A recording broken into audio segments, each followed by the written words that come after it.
As I begin painting the background, beginning with the fir trees, I'm using about a half strength uh, pigment because the tops of the trees are catching light from the late afternoon, so I don't want them full strength. It also helps having a tree that transitions into the light of the sky without a harsh contrast to the sky. So I'm layering this in first, beginning at the top, and then you'll see I start to feather in darker washes as I come further down on the sheet, preserving some of the light for the deciduous trees that are in front of the fir trees, but behind the building. Large grouping of trees, um, and make them effective without um, over brushstroke um, techniques. And I think the key there is that there needs to be some areas that have some definition of branches and so forth, but then other larger areas, especially as you get lower and darker closer to the forest floor, that are more wet into wet washes that change intensity but do not show a detail with brush strokes.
You notice I just did some lifting there on that edge between the dark and the light,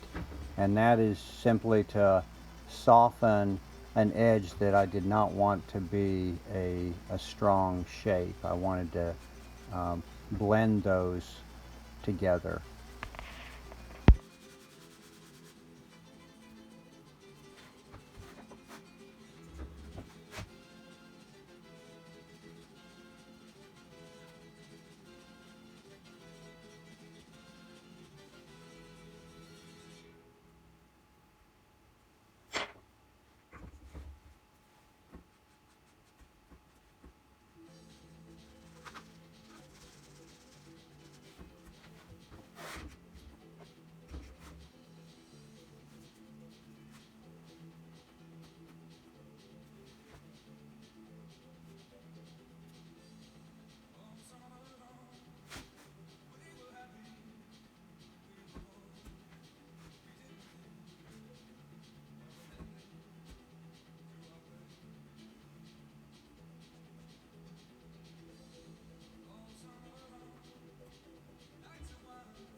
As I begin to add dark detailing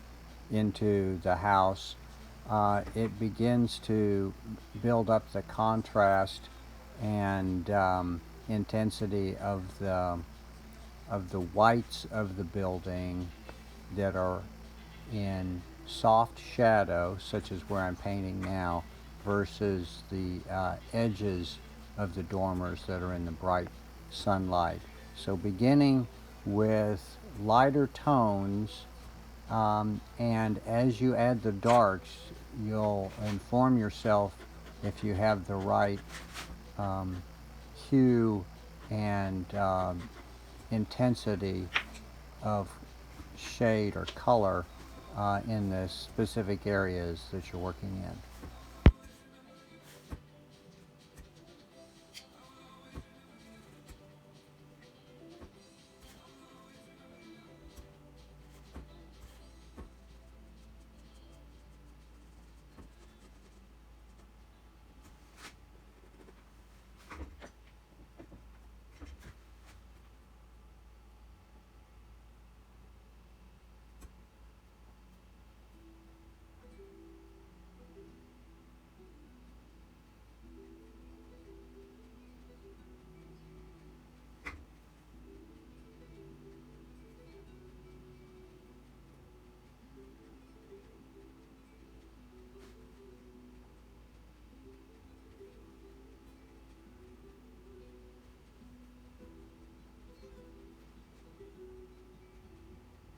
So compare the completion of the painting at this point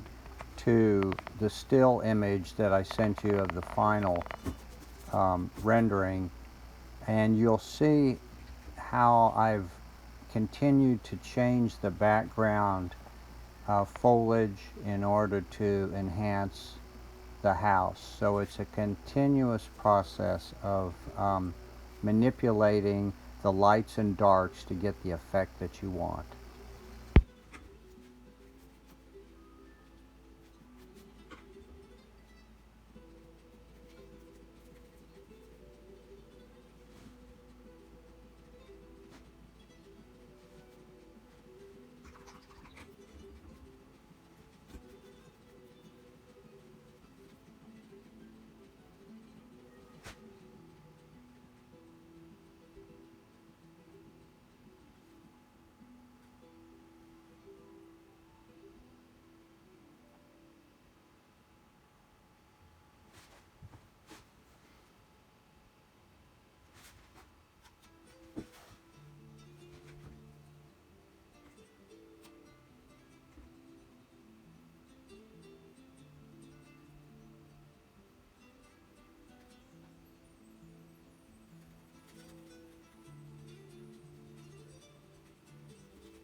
In a moment, you'll see that I jump ahead to the completed painting, and you'll see that I added some fence posts in the foreground, and that was a compositional